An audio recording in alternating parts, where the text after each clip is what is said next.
El 4 de noviembre de 1780, un grupo de indígenas se rebeló en forma violenta contra las condiciones de explotación en el Perú. El líder del movimiento era José Gabriel Condorcanqui, descendiente del último emperador inca. Conocido como Tupac Amaru, encabezaría la mayor insurrección contra la corona española en el continente americano.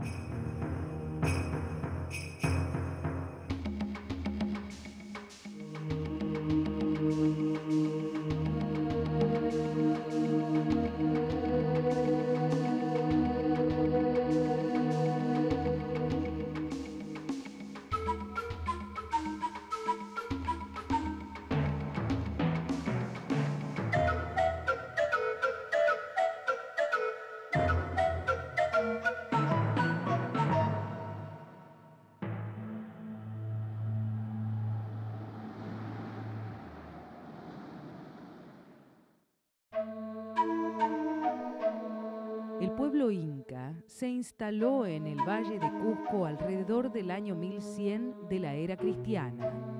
Desde allí conquistó territorios hasta conformar un gran imperio.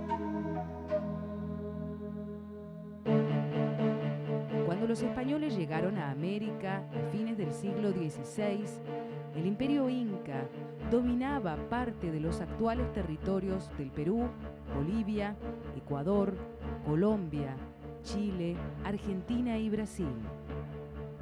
La sociedad inca tenía una sofisticada organización que sorprendió a los españoles. Cada región era gobernada por un curaca, como se llamaba a los caciques locales.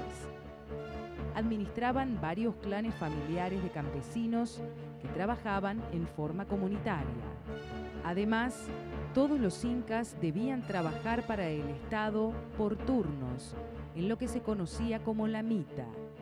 Cosechando la tierra o construyendo caminos y fortalezas, pagaban el tributo al inca, quien redistribuía parte del impuesto a través de rituales religiosos y la confección de grandes obras públicas. En Cusco, la ciudad imperial, vivía la nobleza. Desde allí, el inca, la autoridad máxima, gobernaba y llevaba el control demográfico y tributario de la población. Los incas, en su momento, antes de la llegada de los españoles, significaron la última gran fuerza, el último gran poder unificador en los Andes, ¿no? Lo que llamamos Tahuantinsuyo era en realidad el gobierno de los incas del Cusco, que era con prestigio religioso enorme, con capacidad de manejo de excedentes de mano de obra, etcétera, con excelente manejo político. Con esas capacidades los incas dominan los Andes porque son capaces de causar temor, respeto frente a los distintos curacas, que los había muy grandes. Los había muy grandes en distintas partes de la región andina. Cuando digo la región andina también estoy pensando en la costa, estoy pensando en los reinos del Chimor, etc. Y junto con ese prestigio y el efectivo poder que tenían, que inclusive les facilitaba poder armar grandes ejércitos, etc., está también su capacidad, su política de negociación, acopio de excedentes y redistribución de excedentes.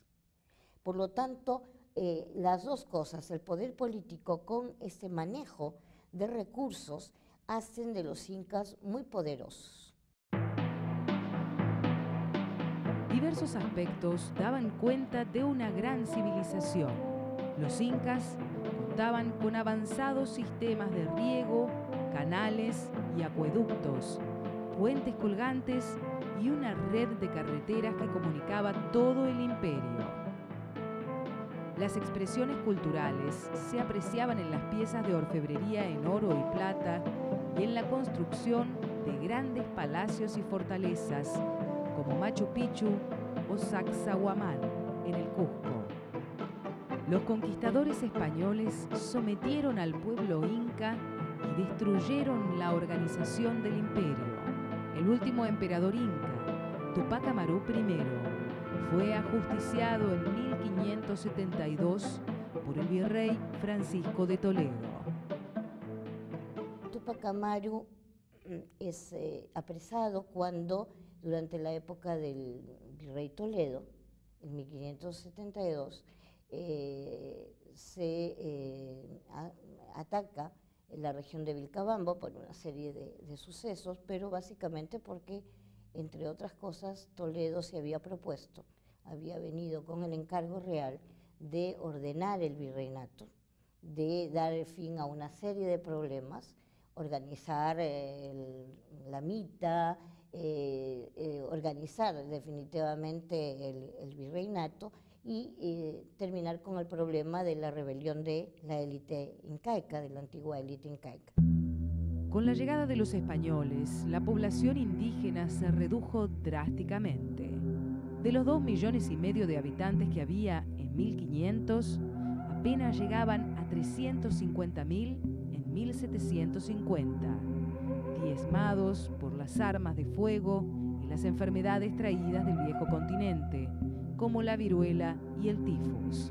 Pero la causa más importante de muerte fue la implantación de la economía minera, que constituía la mayor fuente de riqueza para España. Las minas de Potosí y de Oruro demandaban grandes cantidades de mano de obra que era reclutada entre las poblaciones indígenas de la zona. Los españoles adaptaron el sistema de la mita a sus propios intereses. La mita significaba que 1 de cada 7 años los indígenas debían ir a trabajar a los centros mineros. Los indígenas entre 18 y 50 años. Estaba calculado entonces que a lo largo de su vida trabajarían unas 7 veces, 7 años en la mita. Pero no era un trabajo gratuito, sino que se pagaba. De manera que era un trabajo rotativo, forzado, pero remunerado. Una combinación que yo siempre le digo a mis alumnos, no ha existido que yo sepa en otras partes del mundo, ¿no? Porque del esclavo tiene el hecho de que es forzado. Del trabajo moderno tiene el hecho de que es remunerado y en metálico, o sea, con monedas, ¿no? Y luego tiene el hecho de ser rotativo. Todos los nativos debían pagar un tributo a la corona. Para poder hacer frente a este impuesto y al reparto, muchos contraían deudas y sus tierras concluían siendo expropiadas. Desde comienzos del siglo XVIII se habían producido motines, disturbios y rebeliones indígenas contra las autoridades españolas. Algunas habían terminado con el asesinato de funcionarios y corregidores encargados de cobrar los tributos en nombre de la corona. Hubo, por ejemplo, la rebelión de Juan Santos Atahualpa en 1740-42 en la zona de Tarma, pero que fue más una especie de rebelión de defensa de la frontera amazónica. Juan Santos Atahualpa parece que tenía un pie con los indígenas de la Amazonía y fue más esto, una defensa de los recursos selváticos que una protesta contra el orden colonial, como fue lo de Tupac Amaru. El descontento de los nativos aumentó con las medidas implementadas por el rey español Carlos III a partir de 1759. Con el objeto de lograr una mayor recaudación económica en las colonias, se aumentaron los impuestos a indígenas y mestizos y se establecieron aduanas internas. La creación del Virreinato del Río de la Plata en 1776 afectó a otros sectores de la sociedad peruana. El nuevo territorio integraba la zona del Alto Perú, donde se hallaban las minas de Potosí, que habían sido el principal sostén del Virreinato del Perú. Estas medidas provocaron un gran descontento en la población colonial, que debía pagar más impuestos y tenía menos fuentes de riqueza. Las clases dominantes locales comenzaron a presionar sobre los indígenas para que se rebelaran contra las medidas impuestas por la corona.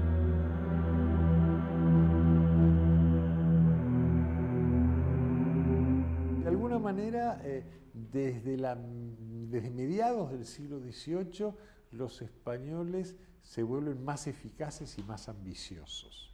Y entonces quieren tener un acceso más directo. Ese acceso más directo los lleva en buena medida a violar las normas que ellos mismos habían respetado desde el siglo XVI.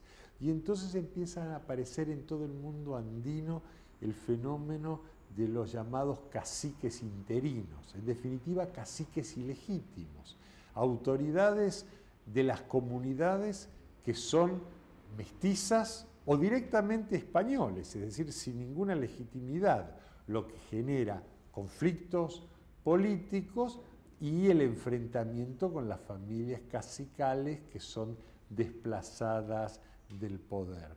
Entonces todos estos elementos generan un caldo de cultivo insurreccional que estalla de formas distintas en distintas zonas del Perú y del Alto Perú y que lleva a la primera gran represión insurreccional de toda la historia del imperio colonial español en América.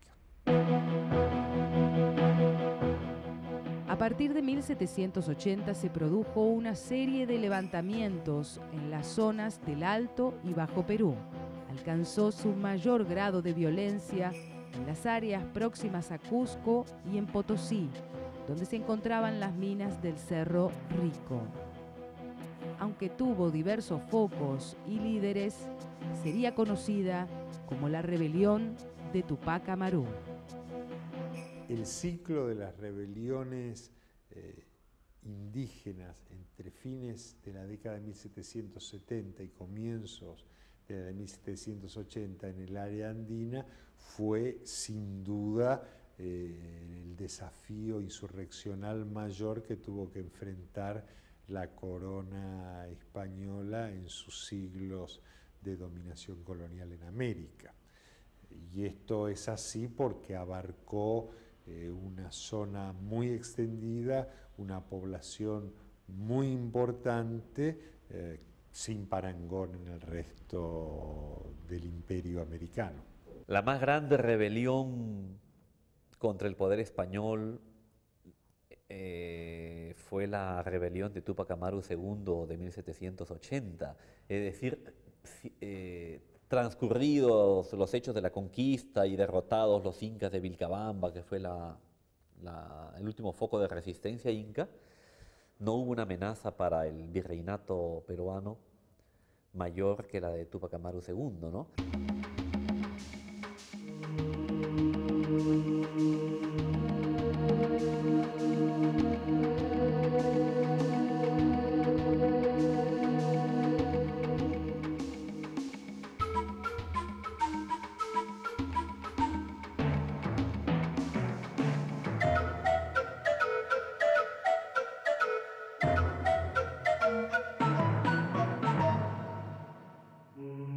José Gabriel Condorcanqui, descendiente del último Inca, Tupac Amaru I, había nacido el 24 de marzo de 1740 en la provincia de Tinta, al sur de Cusco. Hijo de un cacique quechua y de una mestiza, estudió en la Escuela para Caciques San Francisco de Borja, en Cusco, para luego hacerse cargo del negocio familiar, un servicio de transporte con 350 mulas. Más tarde se convirtió en cacique de Pampamarca, Surimana y Tungazuca. En homenaje a su antepasado, cambió su nombre por José Gabriel Tupac Amaru. Unos lo presentan como un cacique indígena 100%, otros lo presentan más bien como un mestizo. Mestizo no solo en lo físico, sino en lo cultural. Por ejemplo, él vestía como español, usaba un sombrero castellano, hacía actividades económicas de comercio, montaba a caballo y era contertulio de los españoles, aunque quizás ellos lo despreciaban por lo bajo. En fin, eso nunca se sabe. Quizás tenía este resentimiento social también contra la élite de españoles que había en el Cusco, ¿no? que es el drama del mestizo, ¿no? En 1770, Tupac Amaru se puso al frente de los reclamos indígenas contra la explotación española. Exigió la suspensión de la mita y los tributos indígenas. Las protestas no fueron atendidas. El corregidor de Tinta, Antonio de Arriaga, intensificó incluso el número de mitallos en las minas. Tupac Amaru en sí se nos aparece como una figura particularmente hábil, así como varios de los otros líderes de estas insurrecciones. Y es una habilidad que yo referiría fundamentalmente al hecho de que jugaba en varios tableros. Es decir, Tupac Amaru, como otros, empiezan intentando cuestionar aspectos de la dominación española en la misma justicia española. O sea, recurre tanto a jueces como a autoridades coloniales para reclamar beneficios para los indios de su comunidad, para él mismo y más allá para las comunidades indígenas en general. Cuando esta política de acceso a la justicia, esta política de reivindicación de derechos que Tupac Amaru podía querer invocar, como en el caso de otros líderes, el caso de los hermanos Katari en Chayanta, por ejemplo. El 4 de noviembre de 1780 estalló la rebelión. Tupac Amaru apresó al corregidor Arriaga, quien fue obligado a redactar una carta a su tesorero en la que le ordenaba la entrega de fondos y armas para afrontar un supuesto ataque de corsarios y solicitaba la convocatoria de todos los pueblos de la provincia hacia Tungazuca. Allí se había establecido el cuartel general rebelde. Era una zona de difícil acceso entre las montañas. En realidad hay un movimiento que está incluso basado en proclamas, en manifiestos, firmados por el propio José Gabriel Condorcanqui. Y en estos manifiestos se llega incluso a apelar a los distintos grupos sociales de la digamos, de la época, ¿no? Y por lo tanto, el movimiento de tener una base indígena, de tener una base exclusivamente nativa, se convierte también en un movimiento donde participan otros sectores de la sociedad, mestizos, negros o miembros del clero, sobre todo del bajo clero o del clero intermedio, ¿no? Naturalmente no del arzobispo. Pero sí, digamos, hay una convocatoria que se hace a través de todos estos manifiestos, pero hay un movimiento que es un movimiento armado, es un movimiento rebelde.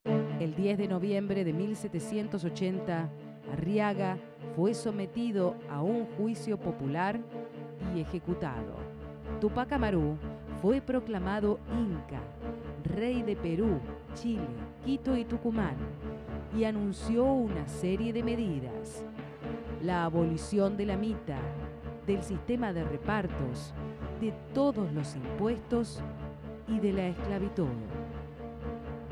Fue acusado, pues, de los delitos más terribles que un hombre podía ser acusado en esa época. Quizás el único delito que le faltaba era haber intentado asesinar al rey, pero había asesinado o hecho ejecutar al corregidor Arriaga, corregidor español de la provincia de Tinta. Y el corregidor era un representante del rey, de ahí le viene el nombre de corrige, cogobierna con el rey. Entonces el rey de España decía: haber ejecutado a mi corregidor es haberme hecho daño a mí mismo, haberme herido a mí mismo, ¿no? El movimiento fue apoyado por grandes masas de indios, fundamentalmente los trabajadores de las minas y campesinos. La aristocracia indígena, en cambio, no siempre apoyó a Tupac Amaru, a quien no reconocía como inca. Los nobles incas habían sido incorporados a la vida de la colonia con derechos nobiliarios. Muchos caciques se mantuvieron fieles a la autoridad colonial y colaboraron con la defensa de Cusco. Salvo unos pocos que apoyaron a Tupac Amaru, la mayoría finalmente están con el virrey, están apoyando la represión. Es que Tupac Amaru o su movimiento cruzó ciertas barreras morales, éticas, que afectaron los valores de los criollos. Por ejemplo, la iglesia.